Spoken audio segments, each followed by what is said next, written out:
Pada materi ini kita akan membahas mengenai pengertian ekonomi publik, landasan ekonomi publik, ruang lingkup ekonomi publik, pelaku ekonomi publik, peran pemerintah dalam ekonomi publik, dan juga contoh kasusnya. Ekonomi publik merupakan cabang ilmu ekonomi yang menelaah masalah-masalah ekonomi halayak ramai, yaitu publik atau masyarakat, pemerintah atau negara, seperti kebijakan subsidi atau pajak, regulasi atau deregulasi, nasionalisasi atau privatisasi, sistem jaminan sosial, ketahanan pangan, kebijakan teknologi, pertahanan dan keamanan, pendidikan, kesehatan, dan sebagainya. Yang kedua adalah landasan ekonomi publik. Yang pertama, masalah kunci dalam perekonomian adalah masalah mikroekonomi, yaitu menyangkut distribusi produksi dan alokasi konsumsi, serta masalah makroekonomi, yaitu menyangkut pengangguran, inflasi, kapasitas produksi, serta pertumbuhan ekonomi. Yang kedua, sistem perekonomian pada suatu negara berkaitan dengan siapa pelaku ekonomi, pemerintah atau bukan, serta bagaimana keputusan ekonomi itu diambil, apakah melalui perencanaan terpusat atau mekanisme harga. Dalam hal ini, pemerintah berwenang sebagai perantara yang menjaga dan mengawasi kegiatan perekonomian agar sesuai aturan dan tujuan dari pemerintah.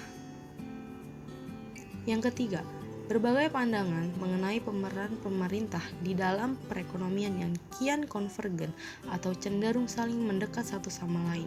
Walau saat ini perekonomian diakui swasta secara umum, tapi kalau sampai kegagalan pasar terjadi, maka pemerintah berpotensi memperbaiki kegagalan itu dan sudah semestinya pemerintah itu bertindak. Dan yang keempat, pendekatan ilmiah menjamin kesimpulan yang ditarik dari suatu analisis yang bersifat sahih.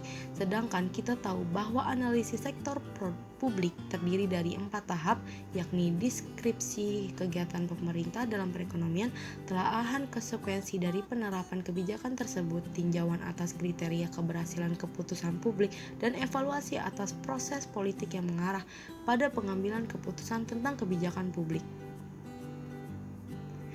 Ruang lingkup ekonomi publik. Yang pertama ada analisis dan desain kebijakan publik, dan kedua ada keuangan negara khususnya berkaitan dengan APBN termasuk dampak pajak dan pengeluaran pemerintah pada kesejahteraan rakyat, dan yang ketiga ada analisis kegagalan pasar dan kegagalan pemerintah dalam mewujudkan kesejahteraan publik. Kegagalan pasar contohnya fenomena panic buying pada saat awal corona.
Pelaku ekonomi publik. Secara umum, pelaku ekonomi publik pada negara dapat dikelompokkan menjadi 3, yaitu yang pertama, ada penyelenggara negara yang terdiri dari pemerintah, legislatif, dan juga ada yudikatif. Kelompok penyelenggara negara ini mempunyai peran strategis dan penting dalam ekonomi publik yang mengatur proses atau aturan main berjalannya aktivitas ekonomi di masyarakat melalui berbagai peraturan dan kebijakannya. Hasil dari kebijakan yang dibuat penyelenggara negara ini adalah terbentuknya iklim usaha yang merupakan faktor penentu bagi pengusaha untuk melakukan aktivitas usahanya dalam menghasilkan barang dan jasa dan membuka lapangan pekerjaan bagi masyarakat yang membutuhkannya. Yang kedua ada kelompok dunia usaha atau business society, yaitu contohnya industri garment. Kelompok ini adalah para pengusaha atau pebisnis yang berprofesi dan berperan sebagai penghasil produsen barang dan jasa di masyarakat dengan tujuan mendapat laba usaha. Kelompok ini adalah pelaku kegiatan ekonomi publik yang terlihat nyata perannya di lapangan. Kelompok inilah yang menggerakkan ekonomi publik yang menciptakan nilai tambah atau value added di tengah masyarakat, seperti membuka lapangan usaha bagi masyarakat, menghasilkan barang dan jasa untuk kebutuhan masyarakat konsumen, membayar pajak dan retribusi kepada negara sebagai sumber utama keuangan negara. Dengan demikian, sebenarnya peran pelaku usaha ini cukup penting untuk menentukan perkembangan ekonomi publik. Dan yang ketiga ada kelompok masyarakat madani atau civil society, contohnya lembaga swadaya masyarakat. Kelompok ini adalah masyarakat yang peduli terhadap hak-hak publik dalam kehidupan bernegara dan berbangsa. Kelompok ini lebih mewakili kepentingan publik atau masyarakat luas sebagai konsumen dari barang dan jasa yang dihasilkan para produsen maupun konsumen dan pelayanan yang disediakan oleh negara, dan produsen dari faktor produksi seperti tenaga kerja, pemilik modal, dan pemilik faktor produksi lainnya. Keseimbangan kepentingan berbagai kelompok masyarakat juga didapat digambarkan dari keseimbangan berbagai kepentingan ekonomi masing-masing kelompok di masyarakat. Keseimbangan ini sangat berpengaruh pada kinerja ekonomi publik dalam mewujudkan kesejahteraan masyarakat.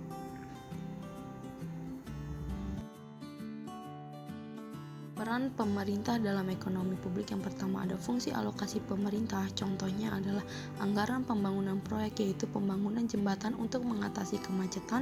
Yang kedua ada fungsi distribusi, yaitu pemerintah memberikan subsidi bahan pokok. Dan yang ketiga ada fungsi stabilisasi, yaitu pemerintah berperan dalam mengendalikan inflasi. Contoh kasusnya adalah soal impor beras pada masa panen raya petani. Pada kasus tersebut, Presiden Jokowi menyebut tidak akan mengimpor beras hingga Juni. Berdasar keputusan tersebut, apakah berpengaruh pada pasar dan menggerek harga gabah petani yang sempat anjlok setelah isu impor mencuat pada masa panen. Keputusan tersebut tentu saja sangat berpengaruh terhadap harga gabah maupun beras di tingkat usaha tani. Selain itu, keputusan tersebut juga sangat dibutuhkan petani sebab ini akan memberikan dampak pada psikologi pasar. Pada hal ini, pemerintah juga menyuruh Bulog untuk menyerap gabah para petani, sehingga harga gabah akan mengalami perbaikan karena sempat anjlok. Hal tersebut merupakan salah satu peran pemerintah dalam ekonomi publik, yaitu fungsi stabilisasi pemerintah. Berikut video cuplikannya.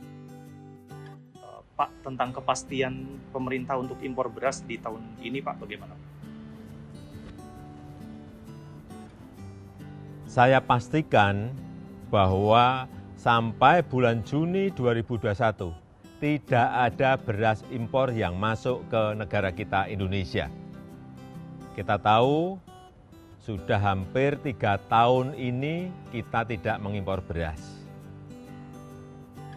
Dan saya tegaskan, memang ada MOU dengan Thailand dan Vietnam.